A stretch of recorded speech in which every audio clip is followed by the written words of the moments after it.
So if we're going for a family-friendly episode here, the one that's suitable for all the kids and the mums and dads. Yeah. And the cats. Probably...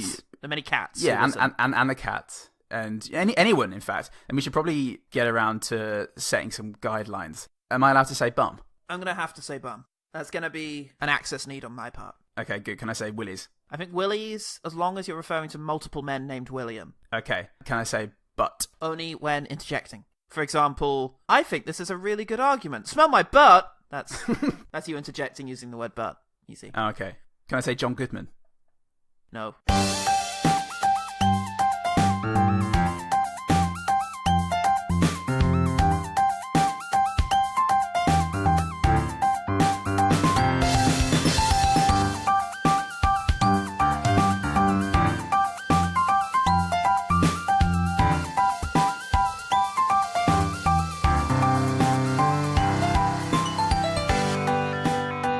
Hello and welcome to One Good Thing, a podcast that's been flying over the same patch of grass day after day, month after month, for years. I'm Paul Salt, and everything's fine. I'm family favourite Paul Goodman. Yes, and today it's our first ever kids film. What's that about the Emoji Movie? Never mind, kids film. Well, by kids film, it's a family-friendly episode for families. Yes, it's our first family-friendly episode with no swearing, adult themes, or nudity. Oh, wait. Okay, yeah, no nudity from now on. It's also the beginning of our next recommendations month. This film was recommended by my little brother, Alfie Goodman. Oh. He's 8 years old, and he wanted to listen to our podcast so badly that we had to make a concerted effort not to say anything rude that wouldn't damage him for years to come. Hi, Alfie. Give us a wave. Hi, Alfie. He's a cute lad. I wish your brother and his friend were better people, but they're not. But we'll try to pretend to be them for a bit. For you. Positive role models. In the only way I know how, intermittently. You don't have to be vulgar or consistent to be funny, as we shall now see. Now, we shall be discussing planes. For the first time, we have a crop duster in the race. Well, he's gonna die. Dusty, you're going up against the best racers in the world. I'm afraid of heights. That airplane needs some help. Y'all know that, right? Yeah! Disney's 2013 Cars spin-off that was originally planned to go direct-to-video, but was hastily flown into cinemas in 3D. It's coming right at you. Whoa! Holy... No! That's one for the kids. I got a plane up me. Now, the writers were very keen that this movie not be too similar to Cars. You know, the movie about a scrappy underdog who takes part in a race against an egomaniacal cheetah with the help of a folksy group of misfits, including a slightly unintelligent truck and an older vehicle with a secret tragic past. Mustn't be like that. No, they managed it. It was fine. If you look at Cars and Planes, there's only 2 letters in common, so totally different film. And there are 4 letters in Cars, and in Planes there are at least 8. At least. Spell it out, kids, you know it's true. Depends what part of the country you come from.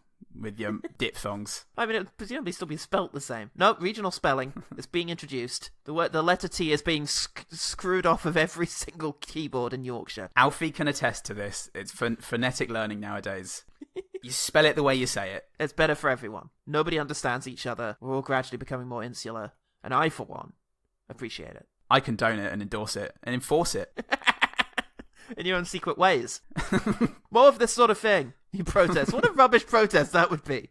Carry on. I'd like to say well. you're doing very well. Can I just say, everyone here at this protest, I, for one, think they're actually doing a pretty good job. We're just looking at him like, why are you here? Your sign is a bit much. And you really are on fire quite a bit. Everyone, let's just call it a day. Oh, but I'll tell you who's not going to call it a day. That's the critics. Oh. The consensus on Rotten Tomatoes on Planes is that Planes has enough bright colours, goofy voices, and slick animation to distract some young viewers for 92 minutes. It's only 90 minutes long, so it's going to keep them baffled for a couple of minutes afterwards. Just blinking in the darkness. And probably sell plenty of toys in the bargain, but on nearly every other level, it's a Disney disappointment. It's nothing worse than a Disney disappointment. One time Goofy said he'd help me move. He just didn't. Yeah, but did you just offer him meat pies again in payment? That's what Goofy takes. Give him money, he'll just be on the meat pies. Well, he says that. He's like, well, I'm just Goofy. Nobody likes me. Meat pie Goofy. But really, he wants salad. You're enabling him at this stage. I feel like we should let Goofy decide what Goofy wants. Jordan Hoffman at New York Daily News says the jokes in Planes are runway flat. Oh. Oh. And the parents And the parents will likely reach for the air sickness bag. Oh. I guess the quality of the film is still in baggage check. Like down the little runway. The movie had its intelligence taken away by security because it was over 100 milliliters. Yeah. You see, Alfie, the funny thing about this joke was that critics, when they say a film is bad, they say things about the film to make it sound bad. And what we were doing there was that as well. Are you going to explain all of my incredibly dry humour to a child? This is going to take all day. You see, when Paul says that, he actually means the opposite of it. You can tell by the way he's saying it. It was a one-off joke because I do have lunch plans. Anyway, here's a list of things that you're not allowed to take on a plane that I found out because of that joke. Hiking poles, sporting rackets and sticks. There's no croquet on an international flight. Yeah. Harpoons and spear guns. Okay. Oh, what? There's a whale in the third row who's just like, ooh, phew. Bows and crossbows. What if the British attack? Chinese lanterns. Seems a bit unnecessary to specify Chinese. Are the lanterns okay? Maybe it's their ability to rise into the sky that makes them a health hazard. It makes the pilots jealous. If only we could be so elegant. And camping stoves and fuel containers if you haven't had prior approval. Now look, are you going to set a fire on this plane? No. Are you? No. Okay. You can have it then. I am really. Oh, I already gave you approval. Yeah, I've already given it to you and you've walked off with the stove, with the barbecue set. It's already on fire, but really must tighten these rules, Barry. Barry Airportman. But some liked it. Peter Hartlaub, over at the San Francisco Chronicle, said many will enter theatres thinking this is a Pixar film with the raised expectations that accompany that mistake. But even cynical animation fans will see this quality here. After a little turbulence, Planes comes in for a nice landing. Oh, that's nice. Probably because there's a certain amount of automation involved in the landing process that corrects pilot error. Yeah, that'll keep it in. It's not a joke. It's just factual. That's how planes go. Something I learned. Yeah. I just like the idea of cynical animation fans. That's a subset of society that I really want to be a part of. Woo, let it go, whatever. It's all very well for you, Elsa, but how am I supposed to let it go? I'm being attacked by a bear right now. The animation fans curse. It happens to all of them eventually. It's like It Follows. Alfie, you're going to have to wait for it. The intended audience seems to have enjoyed it well enough, though. Rui on Amazon said, "My little kid, brackets 2.5 years old, 0.5. I feel like there was some editorializing from the little kid there. My 2-year-old, no! Embarrass me in front of the internet. Not the internet! That's so kind. Think of my honor. My little kid is into planes at this age, and so I decided to give it a go. I mean, it makes sense. I can see what you've done there. Yeah. The logical leap you've made. Since he never managed to sit down and watch a full movie with me. I was surprised he stayed on the sofa throughout the movie. With occasional moments, he was playing with his own planes. Wasn't paying attention then, was he? That's really not the aim. Get it off him. Start the film again, and this time we're going to do it properly. Ask him about the themes. By the end, he was babbling about Dusty, the main character, so I guess he enjoyed it. I wish my standards for enjoying a film were similar to that. I stayed on the sofa throughout, and by the end, I was saying something about the main character. God knows what. Something incomprehensible. He must have loved it. Biggest fan. 5 stars. Full salt. Oh, you can't please everyone, though. Oh? Nathan and Suli over at Amazon said very poor. I have revived the DVD... Sorry. Why didn't I correct the spelling mistakes? Why did I leave them in? Nope, gotta have that intact. I have received the DVD on time. The cover is planes, but with a scary kind of DVD inside. I'm very disappointed and planning on returning it. And he's submitted a picture of the box. Mm-hmm. And it does appear to be a copy of Planes. And inside of it... It's a copy of Jim Carrey's How to Grinch Stole Christmas. Oh, no. That's a scary kind of DVD. That is terrifying. Alfie, mate, cover your ears. Imagine you've got a lovely copy of Planes. Yeah. Right? You think, oh, great, I'm in for a plane adventure. Aw. A plane adventure. And you open the box. Ah, it's Grinch. Oh, he's come to steal my plane. With his nefarious ways. It's Jim Carrey's the Grinch with his overacting. Ah! Not for kids. It's not for kids. Ron Howard did not make that movie for kids. It's like Apollo 13. Now, the film has 25% on Rotten Tomatoes, 39% on Metacritic, and 5.7 on IMDb, indicating generally that people didn't like it all that much. Yeah. Now, we do have a 3-man. Carlos Alazraqui. Okay. Here plays El Chupacabra. Does he now? the Mexican plane, but he has also provided additional voices in the Emoji Movie, which it seems like they had an awful lot of additional voices in that movie, because I'm sure we've had a 3-man out of it before. I would hope so. I believe we have. He played a guy named Tattoo in Pixels. Oh, okay. I don't know He who might that is. might have been one of Peter Dinklage's cool friends. One of his posse. Well, what a slurry of bad choices. Yeah, he does have enough integrity to go uncredited in Pixels, but not uncredited enough for the Ball Boys. We don't count that. We'll find you. Oh, free to a man, free in the bush, free, yo. John Goodman. Val Kilmer is a foreman. May his name live on in infamy. Oh. So, Paul, you lousy crop duster. Hello, mums and dads, boys and girls. What's one thing about this movie that made it worthy of a cape swish? I would say the merch in film was some of the best merchandise I've ever seen. Ooh. Chug's Dusty Crop Hopper mug is way better than anything Disney probably brought out to promote the film really Planes. Like that mug. And I like the idea of a mug that moves when you put hot liquid in it. Such a good mug. Oh, God. Well, that sounds like a spinning mug full of tea. What sort of thing happens in Planes? We are presented with Strut Jetstream. He's racing against two Air Force type jets. Yeah, the jets start talking and I panic a little because it's quite frightening the first time it happens. Because they look like actual just planes, like kind of CGI obviously, but fairly believable looking planes. So when they You're start in our talking, airspace, son. Ah! Get your butt back to where you came from. We're gonna shoot you out the sky. But no, he's a racing plane, and they decide to race like mates would. Like your mates back in the day, when they say last one to the farm over there is an idiot. I hate them. Good old times. He's winning, and then he's brought out of his reverie. Oh, it's a dream. It's a dream or possibly a psychotic break. We're not sure yet. Let's see what kind of movie this is. He's just a lowly crop duster, and his name's Dusty Crop Hopper, which is rubbing salt in the wound, really. Dusty, just a plain, never gonna race crop hopper. Yeah, planes don't have middle names. I don't know why you gave me this. Well, you'll see. Dusty, total loser crop hopper.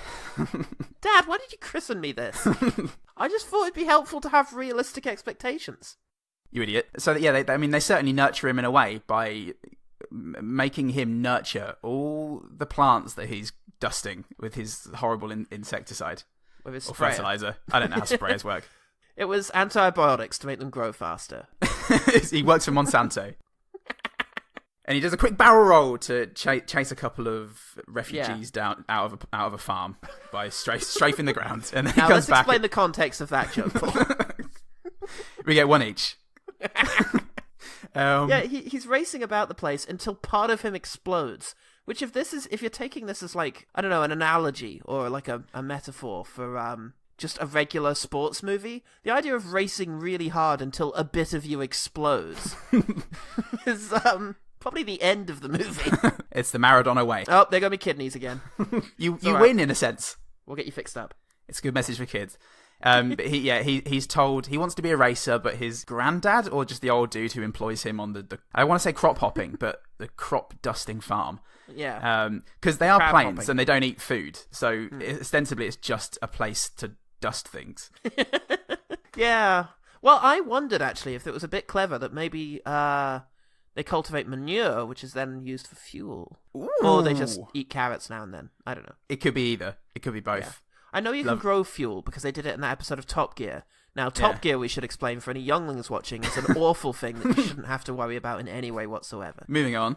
Like taxes. Taxes and Top Gear are what's waiting for you when you get older. Oh, God. Sorry. I'm sorry we created this world for you. Speaking of creating a horrible, nightmarish world, do you reckon they eat the manure and get fuel from that? I assume so. So they're all a bunch of manure-eating planes. Every single one of them. And Dusty's basically told to know his place. There's nothing wrong with being a crop duster. And he's also told by his best friend, the sort of weird forklift lady, Yeah. that, look, if you carry on doing this and keep racing, you are going to end up completely destroying yourself, and I'm not going to watch it happen. Will you help me do it, though? Yes. Yes. I mean, I am Terry Hatcher. I'm unpredictable like that. It's me and Superman. After this is nothing. He decides he does want to race with the help of his buddy. His truck buddy, voiced by the guy who was one of the fat ghosts in Casper. Use the new call sign. Right. This is Strut Jetstream calling Turbo Coach Truckzilla. Ready for practice? You betcha, Strut. Unbelievably tall man. What's his face? Garrett. Something Garrett. Yes. Pat Garrett and the hit kid. Garrett from Garrett. Garrett Hedlund. Now, Alfie, you got a lot of work to do to understand the layers of this joke. I'm going to need you to raise your game, son. To finally realise that it wasn't actually a joke, it was just the two of us saying the first things that came to our head. But you've got to do the work to get there. So, Garrett Band. When I see you next, you better be hitting the old film books. He needs a coach to teach him how to race. Yeah. So why not ask the terrifying ex-military plane who hates everyone? He seems like a likely sort. He's going to know. Think of all the teaching. He hasn't taught a single person yet. Think of all that teaching that he's got bottled up. He's just ready to vomit onto everybody. Just waiting for someone to break into his house and change his life for the better. You just got to avoid his gunshots, because he will shoot at you. Enter Dane Cook. That's how every situation ends eventually. And he tries to use his lovely niceness to convince Skipper, the old fighting plane, to teach him. Plane. And he says, no, I may shoot you. You've shot down 50 planes. Want to make it 51? Why? Is there an enemy plane nearby? Oh, you meant me. Oh, me, Dane Cook. Dane Cook plane? I'm a nice plane. I understand. Anyway, I better go away then. You're weird and mean. I'm going to try racing without you. And he does. Yeah. He goes to an event where it's introduced with ladies and gentle planes. And it's like, that seems lame. I feel like you could... Do ladies not get a denotation? Let's see if the Pauls can think of one. Lay. But I mean, to be fair, gentle planes isn't a pun, really. No, it's not. It doesn't just rhyme with men. So you could just say planes. Planes. Welcome. Yeah. Welcome, planes. You bunch of planes and planes. Welcome, planes and other planes. I can't tell any of you apart. I think at this stage, Cropsy Duster Boy takes part in what looks like the terrible tutorial level in any video game. Fly through the rings. Ugh. Can I just play it? I've paid a lot of money for this. Time trials, everyone. Your favourite bit of Gran Turismo. Oh, you missed one. You have to circle around and get that ring before you can go on to the next one. Can I just start again? No. Wait for the time to run out. Ugh. But he's got to do well. He's got to prove himself because as he entered and everybody realised that he was a lowly crop duster, everyone laughed at him. Yeah. They were like, he can't fly the planes like us. We're the best planes and you're a bad plane. Go back to the fields, farm boy. There's a lot of sort of layered, the classist sort of stuff in here, which is very really charged. Great. Got me interested. He comes in 5th and everyone kind of goes, well, you did good, kid. Well done. You're not such a loser after all that we thought you were. Oh, thanks. Yeah, oh well. I appreciate you saying that. Yeah, back to the farm boy. Farm face. Farm face, I love you. What? Nothing. Go away. One day, we shall have our time. Farms suck! I hate farms and everyone on it. You've got the most beautiful eyes I've ever seen. Go back to your farm. You're confusing. I'm glad you're not going to be in the rest of the movie. Because, the Fonzarelli cheated. He had some sort of turbo booster, which was... He was misusing drugs of some sort in order to help him move quick. Look, you've got to learn at a young age. They're legal substances, like special fuels. It's just not on. He's only cheating himself. And everyone else. And also, the world. But he was disqualified, which means that Dusty Crophopper, who went by the name in the time trials as Strut Jetstream, which is a good sort of. I'm going to say it, Paul. It's a good, name for kissing. Oh, it's a pretty kissy sort of name, isn't it? It is. Sorry, I've written the note in here, and I don't know what it pertains to. How long were you in earshot? Wait, do planes have ears? I think that is totally pertinent to this idea of a kissy sort of plane name. Where'd you kiss him? In between the ears? Could be anywhere. I heard it with my kisses. Yeah. So anyway, the Fonzarelli, he's out because he was a drug user and drugs are bad kids. And Dusty Crophopper gets to be in the race. He does around the world. The ex-military plane who hates everyone is going to come and help. Yeah. Is he smiling? It's hard to tell with his mouth plastered on the underside of his fuselage like that. Then again, people say the same about me. He says something really pretentious to the kid. He says, in the Corps, we believe that you fly for truth. And I love that. You fly for truth. Beauty is everywhere. Spin into the meaning. Oh, Icarus. It's Terrence Malick's planes. Don't do a fart flight. It's beautiful stuff. In the army. He flies away from town and we get a shot that reveals that tractors are cows. Are they eating tractors? Yeah, but were they pink? Because I wrote down pig tractors? Were they mooed? Oh. Pigs also moo. Pigs also moo, Alfie. This is an important life lesson. They don't tell you in school. Fisher Price has been lying to you. It's all a conspiracy. Cow goes moo. No! That's what they want you to believe. When he arrives when he arrives at the race thing, they say, you'd ride a lot faster if you got rid of that thingy between your legs. And he doesn't go for that for some reason. Yeah, weird that. Yeah, his sprayer. The thing he's got for spraying things. Yeah, his well, legs. that's his job. Doesn't want to not be able to go back to his lady job of probably an crop employment hopping. concern. Yeah. Yeah. You got to think about the future. You can't just be a Johnny Flyboy, Look, a Johnny Razboy, a Razzie Flyboy, a Razzie Flyplane. He's a doe-eyed dreamer, but you got to have a day job you can go back to. All I'm saying is, have a sprayer. If you're going to be a musician, great, but don't cut your hands off because you might need to use a keyboard sometime. Wait, did you cut off your hands? Yeah. What do you think? How do you think a guitar works? I don't know. I've not played one. I don't feel you've given this enough thought in any sense. What was the gentle rap? I've got that it's time for a gentle rap. I think he flies into New York and there's like a, yeah, stay safe out there. Ho-ho! Look after your mum and dad. He pulls into the beginning of the race and everyone's still very much of the opinion that he's loady, smelly, farty plain boy. Yes, which he is. And, yeah, which he totally is. And he looks dumb. It's weird that he entered the race under that name. Well, somebody took Strut Jetstream and he just really didn't want to go for Dusty Crop Hopper. He and well, stinky, farty, smelly, plain boy. Mr. Potato Head tells him to go back to Jersey. Go back to Jersey, you bum.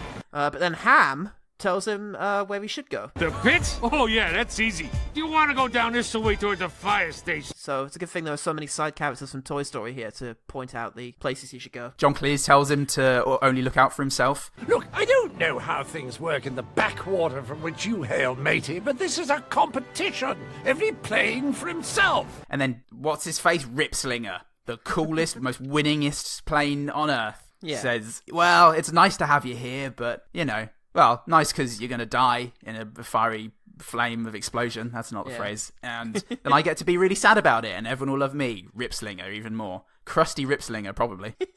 Oh, yeah, he's like the hero guy, right? Who's going to win the race, and everyone loves him. Always thinks a lot of himself, does that bloke. He's brave, but foolhardy, I'd say. Do you know what? I don't think he should win. I don't want him to win, personally. But he's the winner. He's easily the best plane there. I know, but I don't like him. Well, you explain yourself later.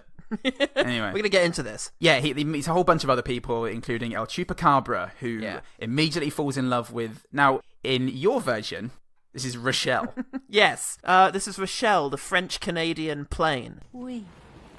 Good luck tomorrow, Dusty. I'm so proud to compete with you.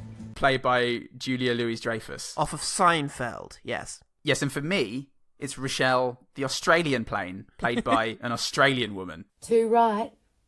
Good luck tomorrow, Dusty. I am so proud to compete with you. Played doesn't by... seem to be credited. Off of Dingo. Seino. All right, Seino, what are you up to this week? What is the deal with all of these koalas? Classic Seino. Seino's brilliant. So it doesn't really matter where she's from, and I think we can all agree. What matters is, what you need to do is never leave her alone. Yeah, he's attracted to her, so I guess that's her problem now. And ours, if you think about it for just a second. That's a subplot. That just happens now for the rest of the film. That's going to carry on. Yeah, eventually he's going to wear her down. He sings a song, and it's a bad, loud song. And Dane Cook comes in and goes, "Don't do that. Just try this one instead." And he sings a soft song, and that's what wins her heart, not any of the right things. Not trying to win her heart. Not being himself or anything like that. Or taking no for an what the answer. message needed to be. At this stage, I think he gets the advice, look, it's not speed that wins races, it's skill. And speed. Do you know what? Try to be both. Oh! And cut off your sprayer, and he finally does. Because he has a race, and he's doing all right, and then John Cleese gets some oil in his eyes, in his plain eyes. And how does that work? Yeah. And then he's about to crash land, and Dusty Crop Cook comes in and guides him to safety, which is also the finish line. They come joint last, but he wins the hearts and minds of John Cleese. His many hearts and minds. He's a horrible being, is John Cleese. He's like a hive mind. He's like a nest of bees. Well, if you realise that his later film roles are all just sort of ADR or animated roles. In Pluto Nash, he's contained within the AI box of a car, and in this, he's contained within the sort of conceptual plane of the animated film planes. You can't have him in his physical body anymore because he starts to bleed into others, and because he's just bees. He's just several bees. You're John Cleese. John Bees. Cleese. Hello. This is great. Oh, God. He agrees to take the thing between his legs off. Yeah. I hope this is reversible, he says. I don't know why. Does this have any repercussions for that joke? No. No. It just makes it better. Doesn't actually have any repercussions whatsoever. The Indian plane says, "Tell you what, mate, he's scared of heights, basically." This is also a big thing. That's the whole thing of the movie. This was like this is the adversity that he has in the film. This is the thing that he can't do. He can't fly high because he stalls and he kind of faints, he swoons and goes back down with his proverbial plane tail between his plane legs. And during this one, it's high because, India's pretty high. We all know this. There's a lot of mountains. So rather than do that, he should fly. He's told that he should fly through, he follow the train tracks. Yeah. And he does this, and he finds himself face to face with a train, like a tunnel going through a mountain, and he decides to go through. Only just not exploding in a ball of flames by not smashing into a train at the last second. Yeah. He does well. He does momentarily think that he has died. Yes. Which is good fun, because it really was shot that way. Yeah. Just prior to that, we are told that tractors are sacred in this country. Seriously, are planes eating tractors elsewhere? I mean, so what's going on? They must be cows then. I mean, yeah, they are, because it's India, right? Yeah, exactly. So, people eating tractors? Dusty eating a tractor? Planes eat tractors, yeah. So is Dusty being friends with Chug? Is that like the cognitive dissonance of having a pet dog, and then being like, eating beef is fine? I guess so. Having survived the train thing, he realizes that Indian planes set him up. Yeah. In order to get a shiny new propeller. Yeah. From Ripslinger. Oh, Ripslinger again. Oh. God, and he's eating a tractor as he's sort of in the background. Whole. It's awful. Then they go for a race across the Arctic, and they sabotage him. They knock off his radar so that he won't be able to figure out which way to go. Yeah. So he gets lost and doesn't manage to get to Hawaii, and gets rescued by a couple of international army planes. Yeah. Who take him back to their boat, which is alive? I think it has a mouth. I saw small eyes and a big mouth. Yeah. I initially went, am I in this? And then realised that I didn't sign any release form, so it must have been an animated boat. It must have been a literal animated boat, your spirit animal. I was wondering if he was going to have lines. I am boat. Ow! Land inside of me. I will carry you to safety. Tired boat. Please let boat go. No, agree. Born here. Boat never sleep. Born prisoner. Born a slave. So, it's a confusing concept, because we also see his mates from back home getting onto a plane. Planes. Getting onto a plane. What's going on? Look, if planes can eat tractors, planes can also ride other planes. It's like getting a piggyback from an enormous monster. I hear you're going to Geneva for a few weeks. Yeah, I'm going to get a piggyback from my mate. He's going to walk... Plane slave! No, like Geneva. Landlocked presents problems for boat. Plane born on ground, not in clouds. Why boat never on ground? Kill boat. Boat is son. We pick up with the story of Dusty Crophopper, who is now suspecting various people of not liking him very much. Yeah. Oh, yes, that's right. His military mentor, who hates everyone. Oh, yeah. Actually lied to him. It turns out he only flew a single mission. He only flew for one truth. Yep, only one. And he gets back to base, where all of his friends now are. And an announcer says, I'm sorry, you're out of the race. I guess that's your dreams of winning this race all over. Yeah, never mind that. You lied about your military record. How dare you? Now, I've never been in the military, and I don't understand anything about it or what it's like. But I don't see any reason why you should have lied about being in the actual army. I mean, all you did was lose all of your crew in a horrible suicide mission. In a graphic, horrible scene. Yeah, in an eerily realistic war scene for kids. Let's do it, Skipper. Yeah, come on! All right, let's go in for a closer look. Get out of there, Lucas!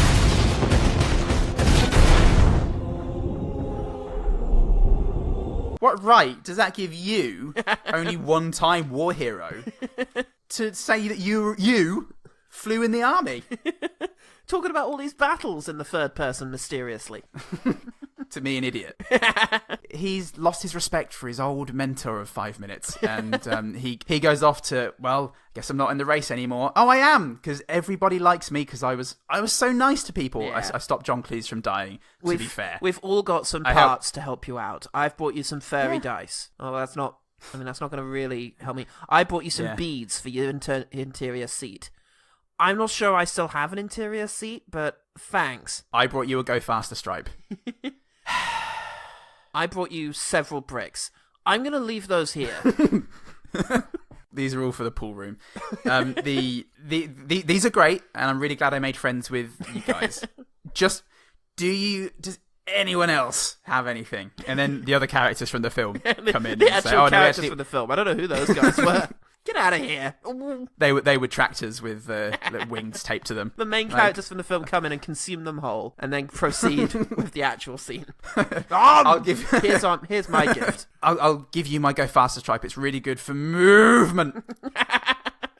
Did you just say movement? No, I said movement. Move. Moo, I'm a cow. Moo, I'm a cow. I'm a cow. Moo, I'm a cow. Movement. See? I'm going to keep an eye on you. Are you working for Ripslinger? All the cows are working for Ripslinger because he eats them and commands their respect, just like I do cows. You'll see. Just like I do real cows in real life. You'll see when I ride into town with my army of cows. If we saunter into town, me waddling as I try to stride one of them. Oh no, they can be quite nippy when they're into it. He gets all of the parts that have been brought to him grafted onto him, and it occurs to me that this is essentially about a movie about an athlete undergoing life-changing surgery in order to win a race. Yeah, he is Theseus' ship. I was about to make that joke. He's Trigger's broom. He's very much a plane of Theseus. Skipper gets over his lifelong PTSD because he imagined he'd need to. He didn't even know there was a problem he might be useful for. He just thought, you know what? I might come in handy for a Han Solo moment later on, so I guess I'm fine now. And he does. He does. Because in the final flight, Ripslinger and his two goons, Wingus and Dingus, Crab and Goyle, Reeves and Mortimer, they're coming for him, and they knock him about a bit. They rough him up, and they dent his chassis. Yeah. Obviously, I know it's chassis, but it's a joke. But I realised that as I said chassis, that people would just think he's an idiot. I wasn't having that. Doesn't even know what chassis is. Look, Alfie, I know you haven't listened to many episodes of this podcast, but my reputation is just impeccable. You think that if it was that good, I wouldn't have to work hard to maintain it, but I do. Some people do, all right? It's really hanging on. My perfect record is hanging by a thread. Some people are only geniuses because they prove it all the time. You'll learn that as you get into a big school. So, but then Skipper comes in and he fights off. He says, I'll take Ripslinger, your real enemy. You can deal with the idiots over here. Oh, brilliant. Cool, thanks. Dusty then gets over his lifelong fear of heights because he needs to, and that's how fear works. Yeah. When you need to, you just be fine. The Statue of Liberty has been horrifically defaced to now be like a weird little truck thing. That was upsetting. I don't know why. There was something really wrong about that. You finally did it! Damn you! Why? Cars! Get your windshield wipers off me, you damn dirty car. He just about wins the race thanks to a little bit of advice from his Garrett Hedlund. Yeah, and does Chug cheat and ask Ripslinger to pose for the cameras as he's crossing the finish line? I think he just observes that that's a thing he always does. He does do it because he is a narcissist. Watch out for those, Alfie. And he loses and Dusty McPlane wins. Dusty Trash Boy wins the race. And now they're all going to celebrate by joining the army, it seems. Army for everyone. What's that about you causing several horrible deaths through a really poor decision? Now you're in the army. I would like to think that it's merely honorary, and this is the best way of helping Skipper out by making him revisit his past traumas. Best thing for him. It's immersion therapy, right? It works when done bluntly. In enemy fire. And because this is a Disney Pixar film, everyone probably does a dance. And then it's the end. Yeah, total end. Total obliteration of that story. By which I mean the end. That movie got absolutely wiped out, by which I mean it finished after its runtime. So, Paul, what did you think of Planes? Yeah. I'm glad that it wasn't truly awful, because I didn't want to crush Alfie's dreams. I was hoping he likes, for truly awful. So we could properly get into Here's why you're wrong. Why just liking a film is bad. Yeah. We've never done Disney before. We've never done something so like mainstream family friendly like that. So I guess I was curious because most of the stuff we watch that we really dislike is like that because it's really lazy. It's really mean. Like it's a mean film that decides it wants to make fun of people. What else? And just it's really trying to just get a reaction out of you by doing the dumbest thing it can do. Like a boy who gets up on a table. Boy or girl, let's be inclusive here. Can get up on a table and start flapping their butt around in order to get attention from all the teachers and all the other kids. Making fart sounds with their armpits. Yeah. As opposed to the butt that's out. That's busy. That can't be making fart sounds. It's occupied. So you got to use your armpits. Can't do it at will.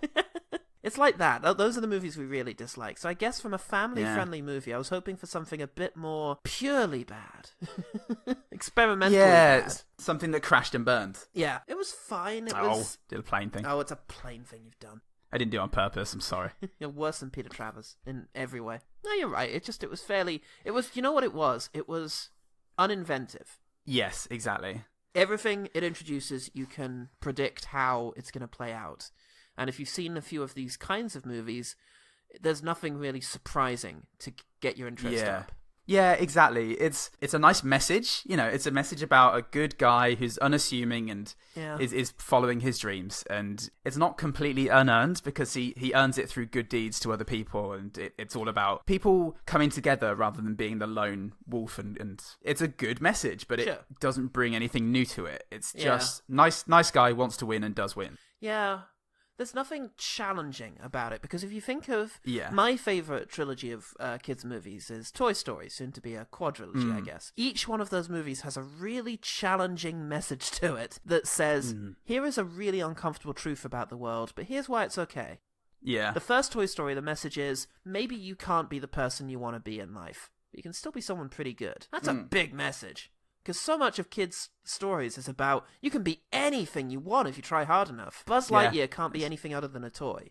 He is a toy. Yeah. He can't be a spaceman. But he can be a really good spaceman, and he can mean a lot to people. Yeah. That's huge. Second Toy Story, your relationships might not last forever. Yeah. But they're still worthwhile. Eventually, Andy is going to get tired of his toys. And that's going to be painful, but it doesn't mean you shut yourself off. I mean, I can't handle that message, let alone kids. And then the third one is, it's okay to move on. Yeah. It's okay to accept change and be with new people when old people go away. And and not everything can be Toy Story and have these incredibly difficult truths about life delivered in such meaningful ways for kids. But it's a shame not to try. And the message here is just, if you try really hard, probably win. Yeah, I mean, the message is you try really hard at something you're good at, you'll probably win. Something you're already good at. Which again isn't bad. I would prefer that to, we can all be winners at anything we want to do, because it's unfortunately it is unrealistic. Oh, you're like a Brad Bird type. Look, some kids are special. Well, yeah, look, some kids are good at maths and some kids are good at running, and all differently special is what I... Yeah. Which is a really cool, true, empowering message. And if you take anything else away from this podcast, it's that butts are funny. But if you take two things away, it's that everyone is really good at something. Even if that is just watching back the security footage and noticing a really creepy little trick that'll help your friend win a race. Thanks, Garrett Hedlund. Thanks, Chuck. Well, he also did merchandise, so he's good at two things. But most of us will only be good at one thing. Yeah. And I know that, we're still looking. We'll find it eventually. It's obviously not this. Or anything else up until today. But we're getting there. It's just process of elimination. I mean, I wasn't aware that Planes was badly reviewed, because I just expected it to have the sort of Disney stamp of approval, because when you look at modern Disney Pixar, you've got Inside Out, Coco, Moana. Oh, God. Yeah. They all have really important, profound messages in there. Yeah. I mean, especially Inside Out is just It's one of the smartest films, let alone for kids. It's just very intelligent and well thought through, and has a really positive but difficult message in there. This century is the time for this kind of animation, I think, and Planes is a step back. It is. I think I was aware that Cars and its spin-offs were less highly regarded than other sort of Disney projects of late. I'm surprised to find, because everyone I know has always told me that Cars is not a good thing. I looked it up. It's quite well regarded. It's well regarded, yeah. It has like mid-70s reviews. I really can't remember it. To be honest, I haven't seen it.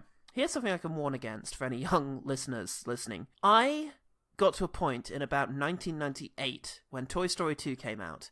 Me and my family went to go see it, and I suddenly felt a little bit embarrassed about wanting to go see a kids' film. I was 10 years old, and I didn't want to be the one to admit that I really wanted to see Toy Story 2. And after that, even though I loved Toy Story 2, I became too embarrassed to ask my family if we could go see kids' films, and instead tried to go for... I mean, my mother kind of fed into this as well, because she used to find kids' films quite irritating, so she would say things like, aren't you too old for these movies by now? And she's been saying that since we were 5. But yeah, I missed out on a whole decade's worth, because I didn't come back until Up in 2009. That was when I got over that stigma. It's like, you're 21 years old now, you should probably be okay going to the cinema to see whatever you want. Yeah. And then I went in and some kid at the back was like, ha ha ha ha, you're in a kid's film. You're here too. I'm always here. Here are the movies I didn't get to go see at the cinema because of that stigma. I didn't get to see Ratatouille, WALL-E, Cars, Incredibles. So I'd advise against that. Kids' films are for everyone. Well, most of them are. Some of them are. If it looks fun, go see it. Well, I think what saved Cars from what seems like a fairly rudimentary plot with nothing new to it was Owen Wilson. Owen Wilson, absolutely. He was he's the king of that film. It's probably just performances, and script. You know, it just makes it's just a little bit more entertaining. I'm sure the jokes land a little bit harder and faster. Whereas, do they come in for a landing? No. Oh. They just stay up there until they run out of fuel. Yeah, they reverse before exploding in front of the sun. No, they reverse very neatly into a garage and close the door, and the bonnet is just an inch from the door. It's very, very satisfying.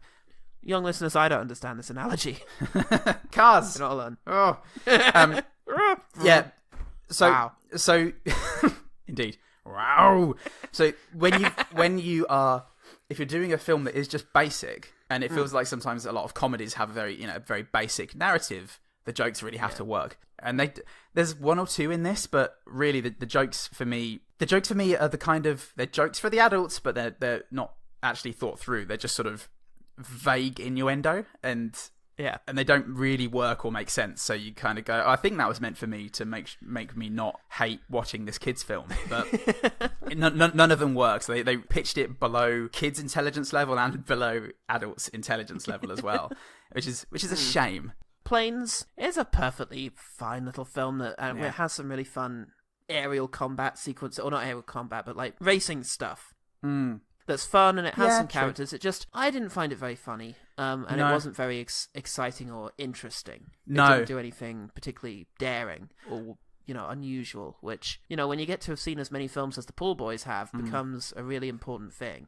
It's quite a lot. Something different. Tens of films we've seen, and I think we've seen at least 5. One other thing is, again, thinking about being immersed, the animation as well didn't really do it for me. There are a couple of really nice backdrops, but I was saying this to you the other day, there's this sort of era of kids' movies and TV shows that seem to come out after realizing that things could be animated in a very basic computer-generated way. They've revamped a lot of old shows Fireman Sam, which was claymation, stop motion.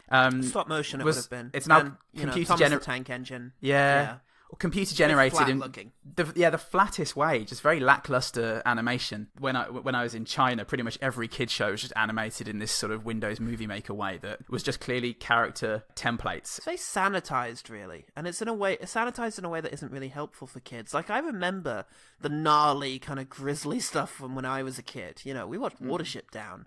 When we were kids, and we watched things like Postman Pat, which occasionally had some really low-tech special effects that were quite frightening, like when an evil train showed up and he's got like a really nasty face on the front of it, and it's like, ugh.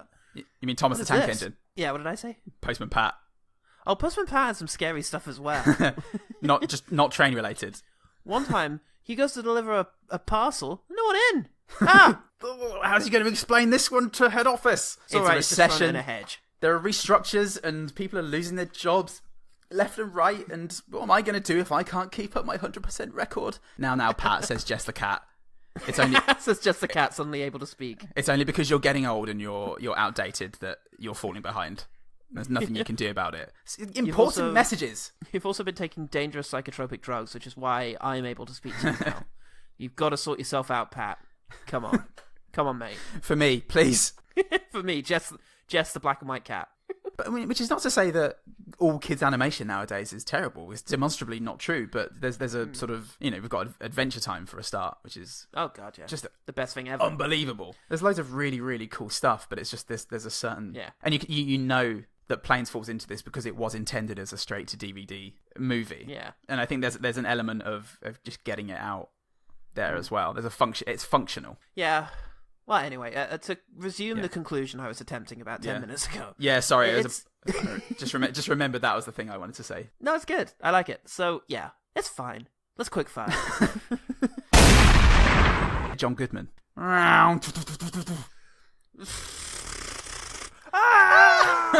Sarge! Why have you done this to us? Side.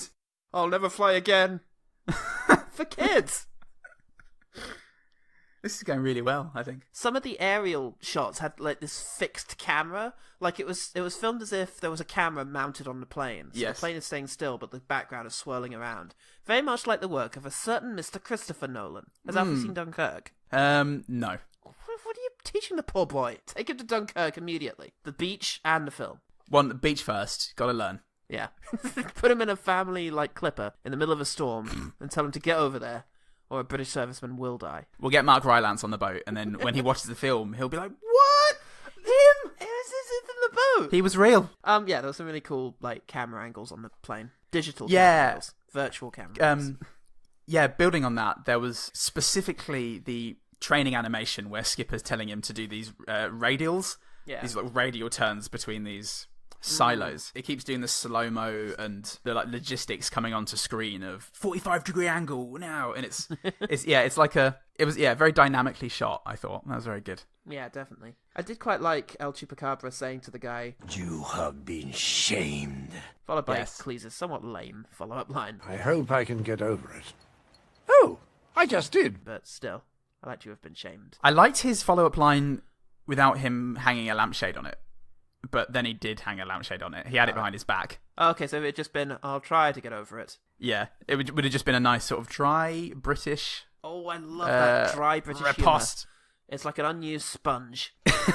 It's not very British to then go, "Oh wait, I just did." That's American humour. Come on, everyone. We can all do better than that. Disclaimer: I don't really think that about my favourite American comedians. Just regular people. I liked how the insults and idioms are all mechanics related. He's an old crankshaft. Don't listen to him. It's world building. I liked it when the boat was called the USS Dwight D. Fleisenhauer. Yeah, that's fun and dumb. And when they're on the Fleisenhauer and this like commander is being told a civilian plane's landing to refuel, he just goes, "For flying out loud!" That is quite good. Cute. It's good.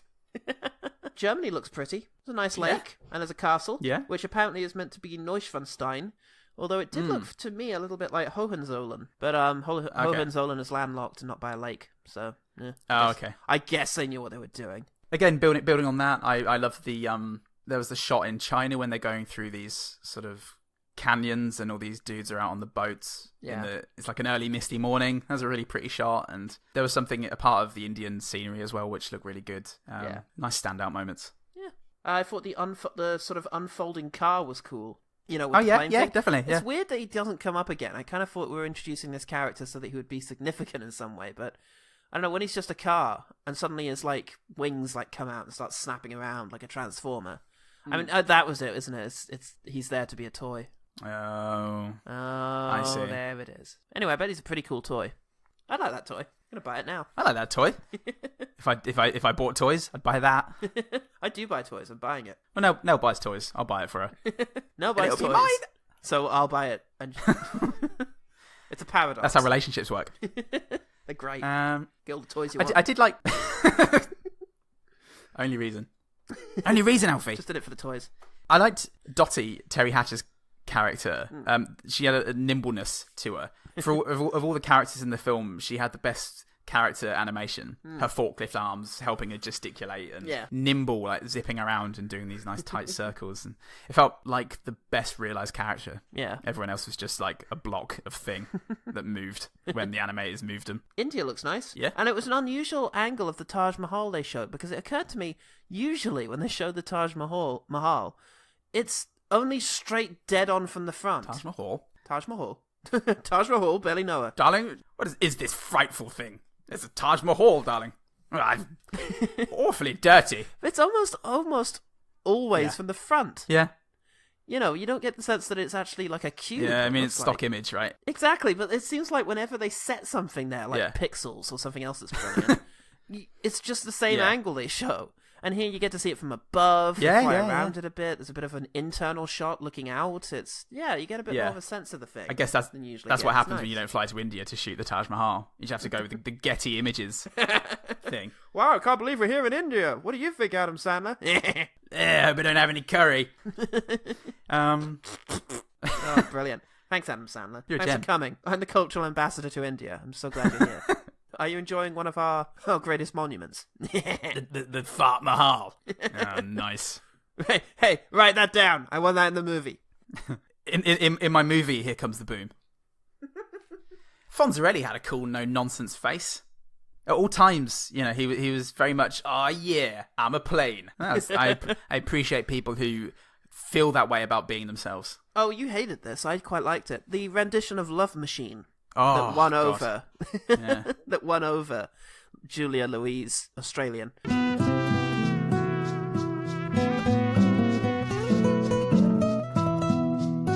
I'm just a love machine, and I won't work for nobody but you. Yeah, I like the instrumentalization of it. Yes. I do agree, it's kind of lame that they didn't have an original song and that he just sings Love Machine. Maybe he could sing it in Spanish. That might have been better. Yeah, it worked for So Georgie. But the instrumentalization, the composition, that's how that word is pronounced. Instrumentalization. The songification of that song was good. Do you ever go to like those weird pop concerts a school or a village or a town might put on when you're a kid? And it's like I went to one once when they went, "Hey, who here likes 5?" Well, we've got 4. We've got the cover band who does 5 songs, everyone. Yay! And you know, even they're kids 7. Yeah. It's rubbish. It's horrifying. What's in the box, everyone? No, and it's like even kids can see through that, but it was the kind of nonsense. And for me, that song was very much a This had a very cheap license to it. This will do. Yeah, fair enough. I liked it. Anyways, some good things. I really like Skipper's design. You can see the plates and rivets on him, and it's like all the bolts that are keeping him together. Where everyone else had a very smooth sort of exterior that lent to that really cheap look. Skipper didn't. Skipper was made. Don't make him like that anymore. Maybe that was it. That's what they were getting at. Yeah. They don't make him like that this anymore. Whole thing is a critique of modern plane design. Surprise. Good message. When Dusty crashes into the water, the underwater photography, again, virtual camera, looks really good. I like him under there. There's good use of light. It's some of that dynamic colour and light that we want to see in animation. Yeah, I actually think the water looked pretty good in this. Obviously, it looks more convincing than most films that try and CGI water. And obviously it's easier when you're animating the rest of the world around the water. There's not as big a contrast. But looked good. I was impressed. I like Skipper's assistant, his little helper dude, carting him around. When Skipper comes in and says that he's going to train Dusty Crop Hopper at 0500 and Dusty goes, 0500? What's that? And his little dude just turns around as he's leaving the hangar and goes, 5 a.m. That was very Rick and Morty. Oh, gee. A toe a line between all very good things. Never quite hitting on any one of them. I did quite like the line when El Chupacabra introduces the idea that he's brought a part for Dusty to use. And he says, "What's that?" And he said, "That is my lunch." Yeah. I enjoyed that. I like that. You may not have that. I like that Dusty's stalling, which he does when he reaches a certain height and chickens out. Yeah. Or rather, his chickening out and swooning when he reaches a certain height is presented as stalling. Yeah. It's a really cool analogy. Yeah. Metaphor. Plum out. Okay. I've got just a few more. Okay. The flash of light and cut to white as Dusty almost collides with a train. I did go, ooh, when it happens. Oh, yeah, me like, too. Oh, yeah, that was quite good. The line of Chugs. He's very bad at motivating his friend, and he usually gives very poor pieces of advice. Yeah. When they're discussing his unsuitability for plane racing and how, he will just explode if he does it. Chug goes, proud of you, man. Nothing better than dying doing what you love most. It's just terrible bit of advice. Just let it all go. Go into the light. The Second World War II flashback really did look good. It was really well shot. It looked like a proper film about the thing. Yeah, absolutely. And props to that. And finally, when I'm pretty sure he's talking to Ripslinger about this, because he ends up having like a whole bunch of manure or dirt on him or something. And Dusty, as he's going off, Dusty calls after him, "You need to go home and wash up twice." It's a great insult, just adding twice to anything. Excellent. Did we get anything from our tremendous, powerful fan base, the OGTeam? The OGTeam. It's a thing we do, Alfie. This is a segment. OGTeam. No. Oh. Is that because no one had seen Planes, who also has Twitter and follows us on OGTpod? Or is that a veiled dig at me and my family? Probably. I don't know. Do they hate us all? I'm going to say yes. Are we going to get revenge? I hope so. All right, then. In that case, what we're going to do now is talk about our one better thing. The one better thing. John Goodman. This is the movie that we think is superior to the one that we just watched for the podcast. So, my one better thing. I don't think that we have yet on this podcast discussed the sterling work of Cartoon Saloon, the extraordinary Irish animation film and television studio who have made 3 feature films, all of which are utterly fantastic. Yeah. The first is called The Secret of Kells, and it's about a young boy who lives in a little village in Ireland where there is a very important monastery where a really important book is being written and illustrated. And then their most recent film is called The Breadwinner, which is a film for a bit slightly more mature audiences about... It's about a girl who lives in a country that's going through a very hard time. She's living in Afghanistan, and there's a lot of turmoil, a lot of bad things are happening, and her father is taken away. And in order to make sure the family has food that they can eat, she has to disguise herself as a man, because the society she lives in doesn't let women go out on their own. So she pretends to be a man to go out and sell things, and it's just about her life there. The film I think is the most accessible to newcomers would be Song of the Sea, which is a wonderful animated fantasy film about a young boy who doesn't like his sister very much, Saoirse, who she can't talk and he doesn't like her. But it turns out that she's actually a Selkie, and a Selkie is an Irish folk fairy who is half seal. And there's an evil Celtic goddess called Macha, or I think it's Macha, it's pronounced. That sounds Irish enough. Macha. Correct us, everyone. Come on. Do it to our faces. Ben has to travel with his sister in order to try and free these weird little creatures, these fairies. And it's just beautiful. All of the films are hand animated. They have a lot of humor to them, as well as taking on some pretty big themes. And yeah, there's just a lot of beauty and sweetness to them. And I highly recommend everyone give them a go. Cool. Yeah. Well, for me, again, I'll be speaking quite broadly, probably even broadlier than you. The underdog story is tried and tested. The key is doing it smart. Doing it wicked smart. Are you going to recommend Mean Machine? Danny Dyer's hit animated comedy Mean Machine. Fortunately for us and Danny Dyer, Disney Pixar has bumloads of stories about good or unassuming characters doing amazing things. Finding Nemo, WALL-E, Inside Out. I hear Brave is amazing. But then outside of that, you've also got Cloudy with a Chance of Meatballs, How to Train Your Dragon. They each bring something special to the fray in terms of story and animation. Important to emphasize, that those aren't Disney. But they each bring something special to the story and animation. And the theme of them is, again, focusing on your strengths, what makes you special, and fighting for that with everything you have. And again, a key difference between all of these, and Planes is the arc. Dusty doesn't really have an arc. He's good at things. He learns that some people don't like him and and then he learns to fly high. But it's not the deepest of character developments, whereas in all the others, they are really, really satisfying, huge payoffs, and just way, way better means of spending your time. So, that was the one better thing. The one better thing. John Paul, how can people find out about the one good thing? Thanks firstly, of course, to my dear sweet bro, Alfie Goodman, who one day dreams of becoming a podcaster like his big brother. You see it in his eyes when he's out socialising with the other children. And he's elsewhere. He's thinking of the cloud. He could be a bit more like me, his old, horrible, gnarled brother. The He lives in the basement. That's what we refer to Australia as. The basement of the world. Sunny basement of the world. Which is where all the spiders are, now I think about it. Oh god, it all makes sense. Never be like me, brother. Choose a different path. I was once like you. Now I am both. Now I can't stop abbreviating things, but that is the plight of us in the bin of the world, Australia.